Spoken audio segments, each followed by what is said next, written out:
आणि आता top 9 news बघूयात. सुरुवातीला मोदींचं आवाहन आणि विरोधकांचा हल्लाबोल.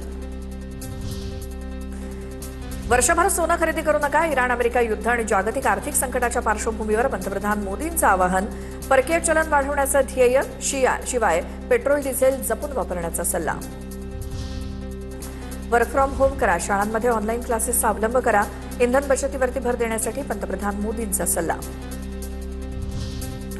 पंतप्रधान नरेंद्र मोदींच्या आवाहनानंतर राज ठाकरेंचं मोदींना टीकात्मक पत्र.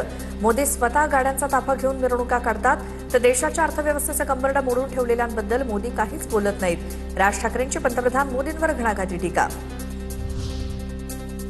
निवडणुकीत प्रचार आणि रोड शो करताना कोट्यवधी लिटर पेट्रोल डिझेल वाया गेलं, तेव्हा का नाही सुचलं? चुका तुमच्या आणि त्याचा भुर्दंड जनतेला का? राज ठाकरेंचा मोदींना सवाल. तर अफाट पैशाचा खेळ करून मतदान मिळवलं, तेव्हा का नाही सुचलं? राज ठाकरेंकडनं निशाणा.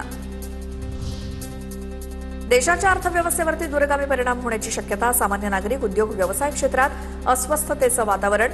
मोदींच्या काटकसरीच्या आवाहनानंतर शरद पवारांची पोस्ट. आधी स्वतः उधळपट्टी केली आणि आता काटकसर करा असं सांगतायत. निवडणुकांमध्ये खर्चाचा धुमाकूळ केला. आधी स्वतःपासून बचतीची सुरुवात करावी. काँग्रेस नेते बाळासाहेब थोरात यांचा हल्लाबोल. स्वदेशीचा नारा महात्मा गांधीजींनी दिला होता, त्यावरती टीका करणार का? नरेंद्र मोदींच्या आवाहनाला सकारात्मक घ्या. मोदींच्या आवाहनानंतर विरोधकांकडनं टीका सुरू झाल्यावर चंद्रशेखर बावनकुळेंची प्रतिक्रिया. रुपया ऐतिहासिक नीचांकेवर. ही अर्थव्यवस्थेसाठी धोक्याची घंटा. सरकार कधी जागं होणार?